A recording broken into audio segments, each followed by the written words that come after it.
Through the long, lovely days of the summer of 1940, almost 2 years before Operation Biting or the Bruneval raid, Royal Air Force Spitfire and Hurricane fighter planes turned back the might of the Luftwaffe over southern and southeastern Britain.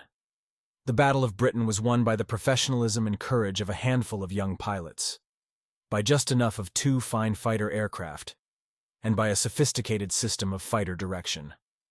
At the heart of British ability to concentrate outnumbered fighter assets against the mass of German attackers lay radar, then a relatively unheralded device. Britain had the lead in radar development, but it was no secret that the Germans were working on it as well. England and Germany locked in technology race. The radar war had begun well before German troops invaded Poland in the fall of 1939. The Germans were intent on discovering whether Britain was developing radar, and if so, what its characteristics were. Accordingly, as early as July 1939, a German Zeppelin was dispatched to hover off the English coast and listen in secret for electronic emanations that might give some clue. In this and subsequent flights, the Germans learned nothing, for they were looking for radar pulses on a wavelength entirely different from what the British were using. For their part, the British were aware of German Seetocht, a maritime gunnery radar, and of a flak radar the Germans called Freya, after the Norse goddess of love and of the dead. Before the device was ever identified, the British had heard about Freya. Dr. R.V. Jones, the wizard of British radar, knew that in German mythology the goddess Freya had a magic necklace, guarded for her by the servant Heimdall, who could see for 100 miles. Could the Germans, wondered Jones, have been so dense as to name a radar Freya for this reason? The answer was yes. Measures and countermeasures. The British developed the means to jam Freya, which in time had extended its range to about 75 miles. They could even feed it false data and translate the messages it was sending to night fighters and flak guns. By the end of 1941, however, it became apparent that the Germans had developed something more effective than the Freya Gerät, for German flak and night fighter defense had markedly improved. Royal Air Force losses increased to about 4% per raid, an unacceptable level. Wellington bombers on reconnaissance missions had picked up many emanations from some new device, and now British intelligence went to work to find out what the Germans were up to. Reports from the French resistance, plus photographs by the PRU, the RAF Photo Reconnaissance Unit, suggested that a new radar apparatus had come into service. It was short-range, only 20 miles, and it had a very narrow beam, but was very accurate indeed. And it could give the altitude of a target as well as its bearing, which Freya could not. It was made by Telefunken, and it was called Würzburg. When one of these new devices appeared on a cliff some 12 miles north-northeast of Le Havre, the PRU set out to get a really good picture of it. Aerial reconnaissance reveals new German radar system, and so, in early December, Flight Lieutenant Tony Hill pushed his souped-up, unarmed Spitfire across the English Channel and took a superb set of aerial photographs. The results were clear. There it was, a thing that looked like a large dish, pointed across the channel toward England. Just behind it stood a large Victorian gingerbread villa, surrounded by fields. The next step, of course, was to devise a countermeasure for this new radar, but to do that, the British scientists needed to know more about the device. The best way to find out how it operated would be to examine it closely. Lord Louis Mountbatten, newly appointed head of combined operations, quickly came to the logical solution. If the scientific boffins needed to study the thing, the British would simply go over to France and steal them whatever they needed. And so was born Operation Biting. While the concept was elementary, simple larceny, the execution was complex. In the first place, the objective sat on a very steep 400-foot cliff at Cap d'Antifer, not far from a village called Bruneval. Getting there, Mountbatten decided, was best done by parachute, at night. The raiding party would be paratroopers, therefore, with an RAF radar technician going along. The RAF man would expeditiously denude the Würzburg of vital parts, while the paras fought off the enemy. Then the raiding party, carrying the booty, could be evacuated by sea. A difficult heist. Indeed, it did not look easy. About 400 yards away from the Würzburg and the gingerbread house, surrounded by a wood, stood a farm called Le Presbytère. It was known to be garrisoned, and there would surely be other German troops in the general area. At the base of the cliff below the German radar was a small cove with a beach, the way home for the raiders. A rugged track led from it, up a ravine to the top of the cliff, and onto the village of Bruneval. Partway up the track sat a villa called Stella Maris and a small hotel. The Germans would be on guard, and were well aware of possible danger from raiders. In March 1941, British commandos had struck the Lofoten Islands off Norway, destroying 800,000 gallons of oil and gasoline, and sinking some 18,000 tons of shipping. They also brought out 300 loyal Norwegians, some German prisoners, and precious code wheels for the German Enigma encoding device. And just 2 days after Christmas, 2 commando contingents landed at Vagsø on the Norwegian coast. In fierce fighting, they had beaten up the German garrison and destroyed another 15,000 tons of shipping, fish oil plants, dockyards, and other shore installations. There had also been a series of raids in North Africa, including a daring but unsuccessful raid to kill Rommel. After all of this, the Germans would surely be alert all along the French coast. Churchill approves. Nevertheless, Mountbatten's daring scheme appealed to the Prime Minister, Winston Churchill, who approved the idea, and the operation was on. Mountbatten's headquarters borrowed C Company of the 2nd Battalion, the Parachute Regiment, then in training in Derbyshire. To the Paras were added a troop of 12 commando to cover the withdrawal to the beach, a Royal Engineer detachment, and the all-important RAF technician, a flight sergeant named Charles Cox. Cox volunteered for the mission, but he was not a parachutist, which got him a trip to the parachute training center at Ringway near Manchester.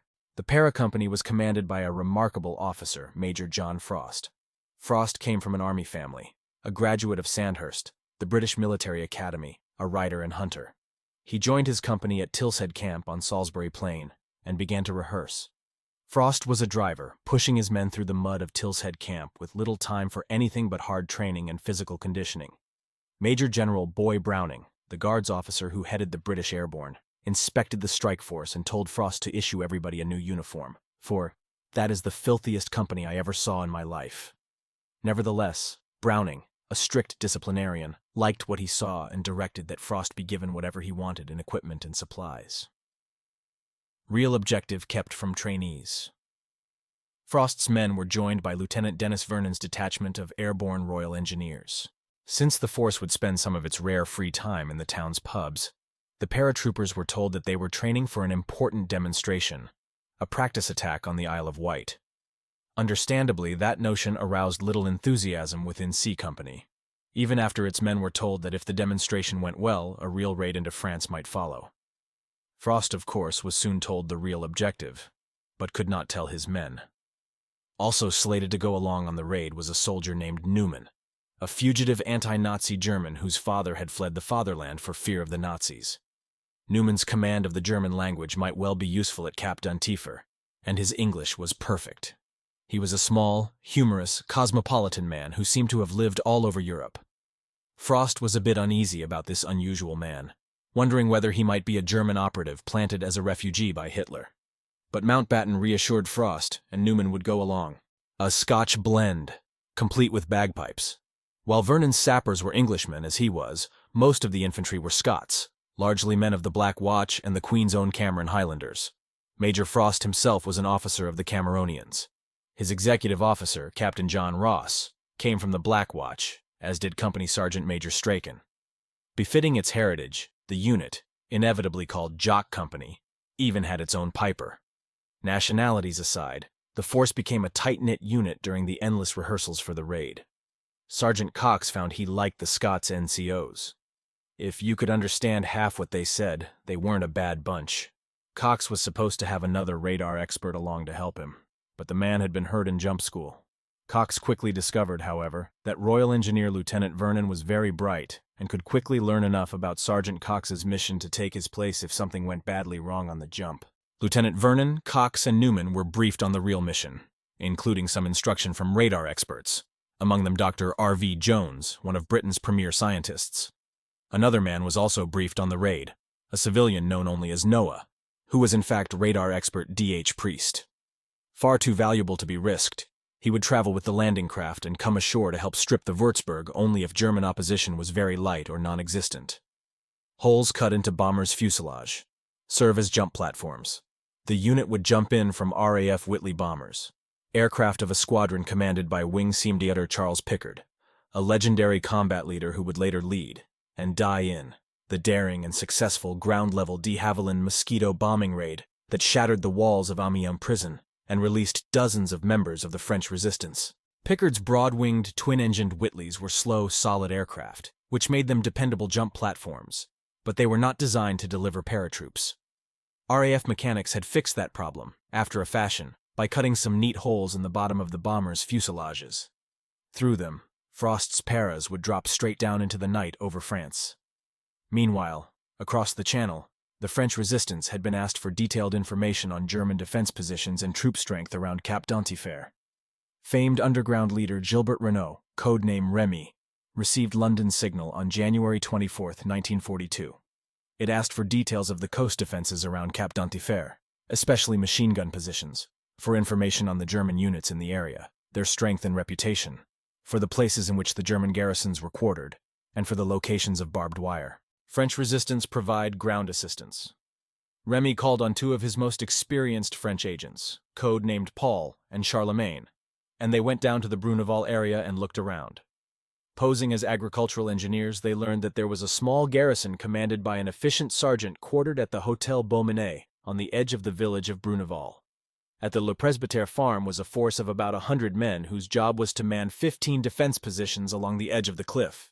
There were also other units in the general area. An infantry regiment and an armor battalion were close enough to intervene if Frost's men did not carry out their mission swiftly. The Frenchmen engaged in conversation with a German sentry, who obligingly let them take a walk on the beach. It was, they discovered, not mined, but they could see at least 2 machine gun positions along the track to the beach. The road was blocked with a thicket of barbed wire, but there did not seem to be any wire anywhere else. Paul and Charlemagne thoughtfully visited an inland hotel as well, partook of a sumptuous black market dinner, and copied from the register the names of visiting German soldiers. Back in Britain, these names would be matched with unit rolls. British intelligence would soon know which German outfits were in the area.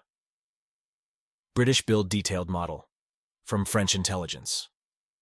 The agents returned to their boss, and Remy got their information out to England. From aerial photos and the French agents' very detailed information, British craftsmen put together a detailed model of the target area in the basement of a secure house. British security was very tight indeed. The important features of the objective area all received code names. The radar was called Henry, the gingerbread house was the Lone House, Villa Stella Maris was Guard Room, and the garrisoned farm of La Presbytere was christened Rectangle. These names were used throughout training. The raiders would not know their actual destination until just before takeoff.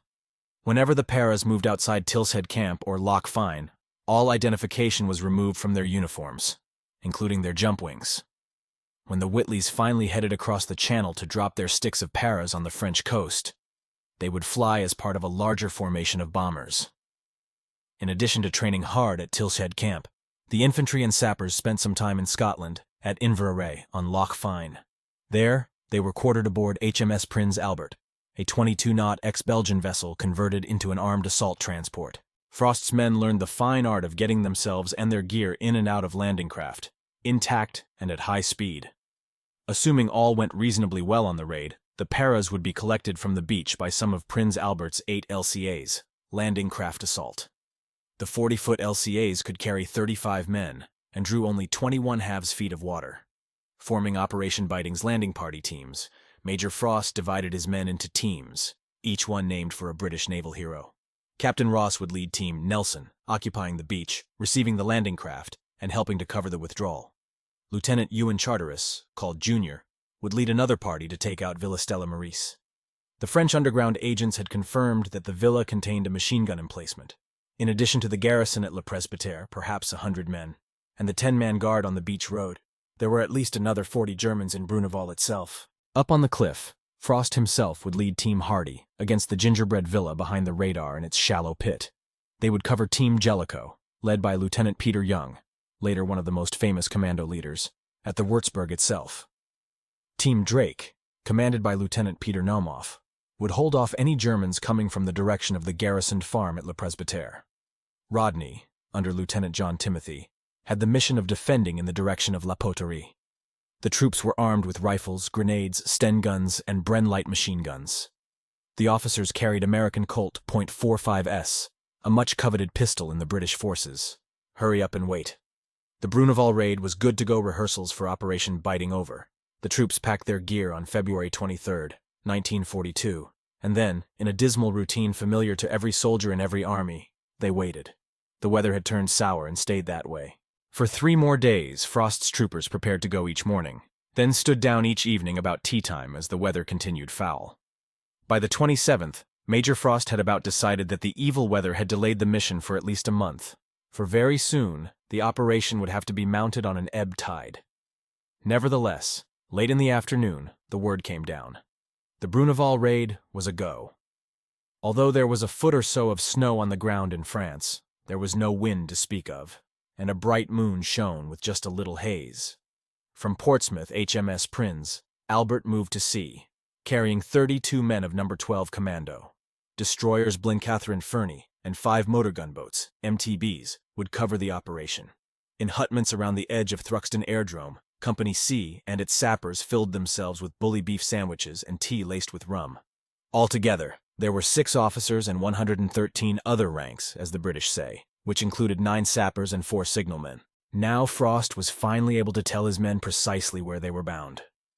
A rough flight made bearable with tea, rum, and songboarding the Whitleys was a cumbersome business, the men loaded with parachutes, weapons, grenades, and ammunition. No paratrooper is ever comfortable on a flight, and this one was no exception. Old troopers contend, correctly, that men make parachute jumps to get out of the bloody airplane. The Whitley was grossly uncomfortable.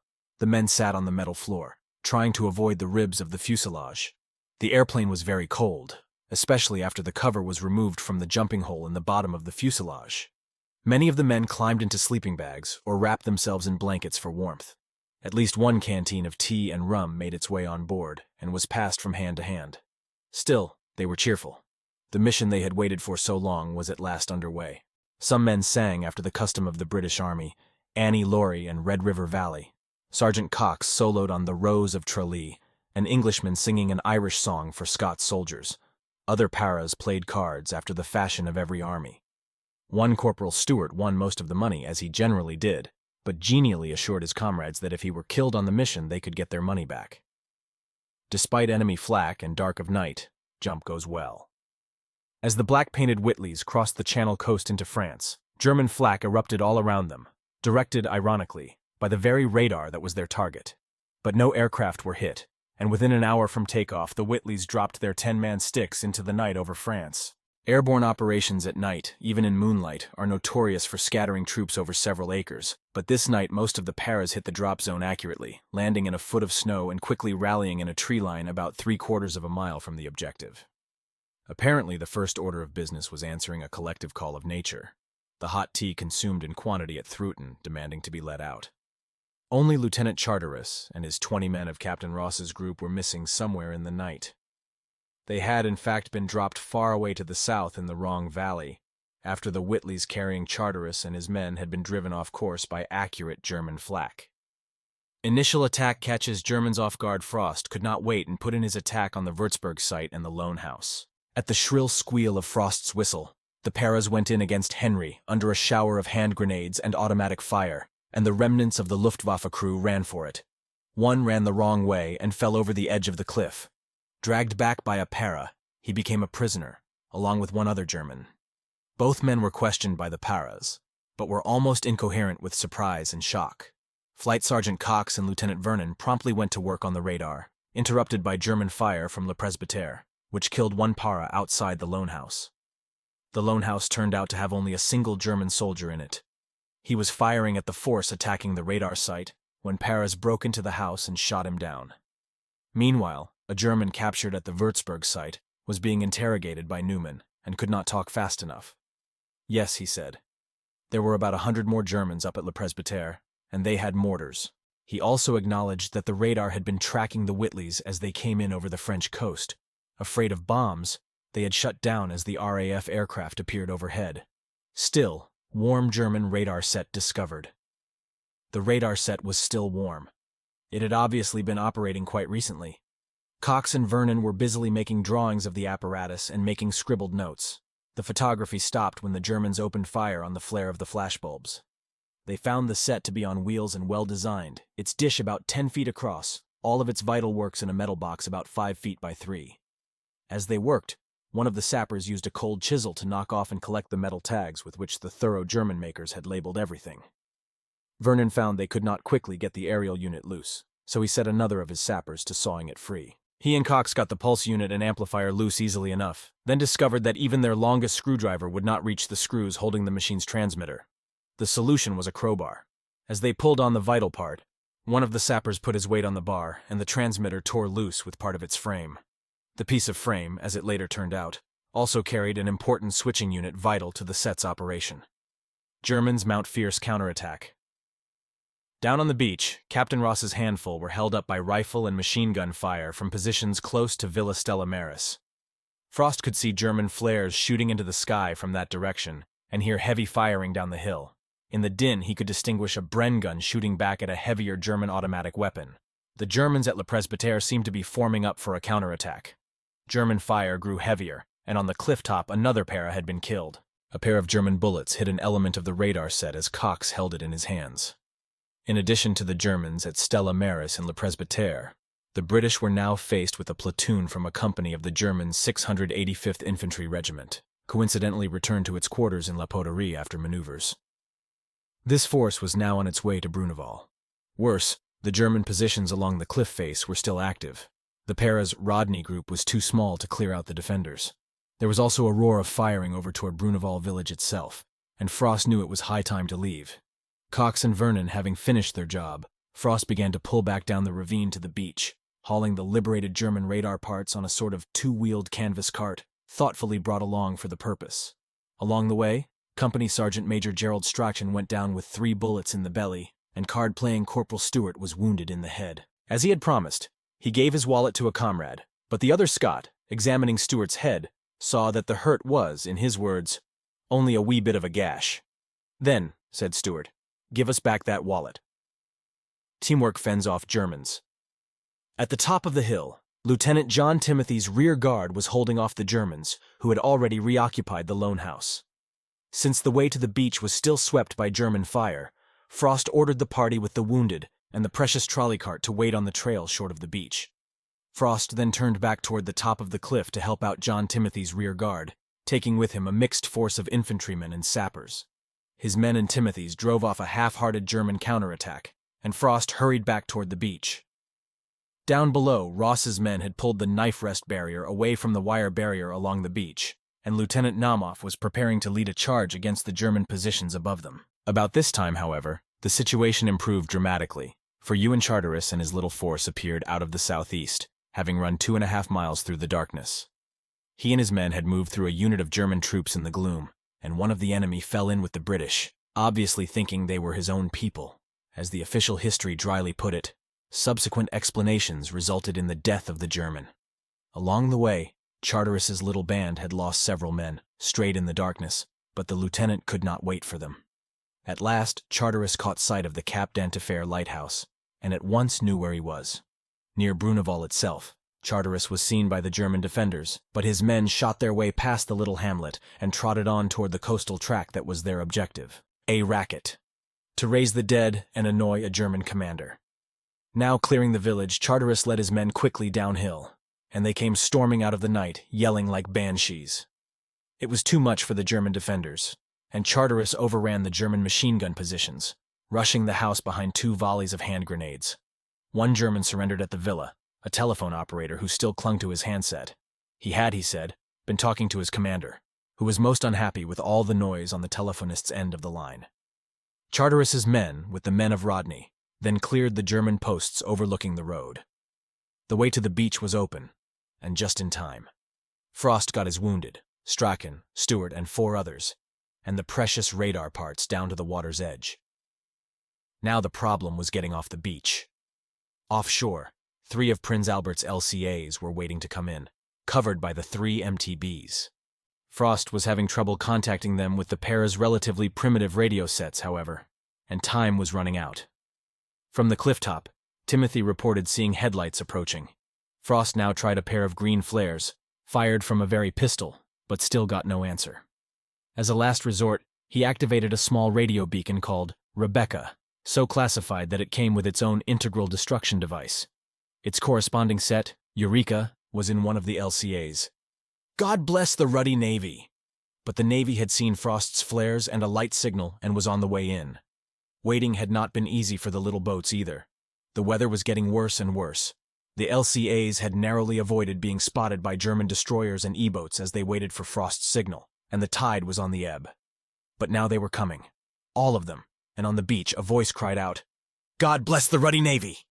As the boats neared the shore, Bren gunners on board opened fire. Frost and Ross ran into the surf, not realizing the fire was directed at the clifftop, waving at the gunners to stop.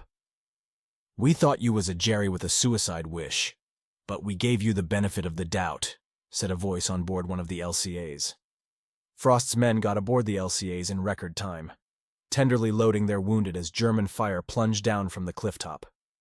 The paras and commandos on the LCAs, men of the South Wales Borderers and Royal Fusiliers, drenched the German positions with covering fire.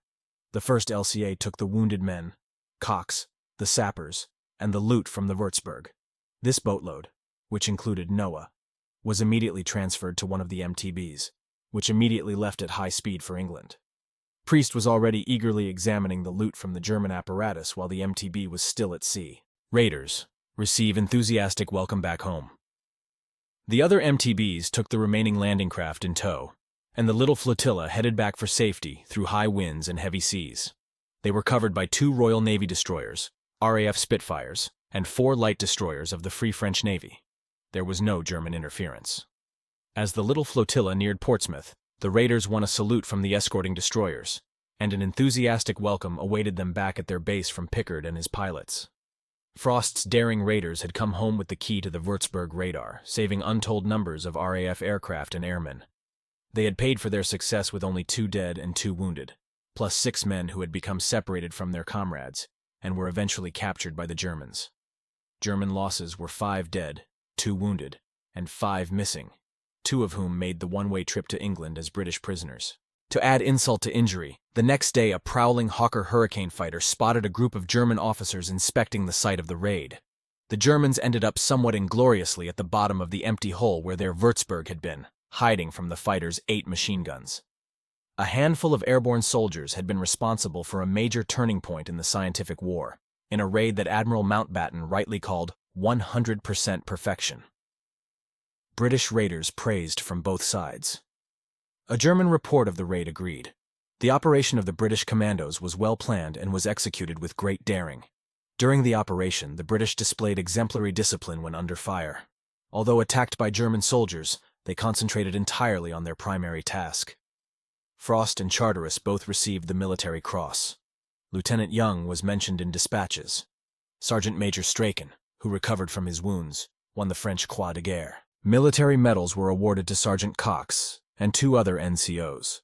Frost went on to command, with great distinction, the battalion that held the vital bridge at Arnhem against great odds during Operation Market Garden.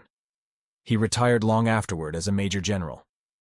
Peter Young participated in action after desperate action, commanded 3 commando on D-Day, and finished the war as a brigadier.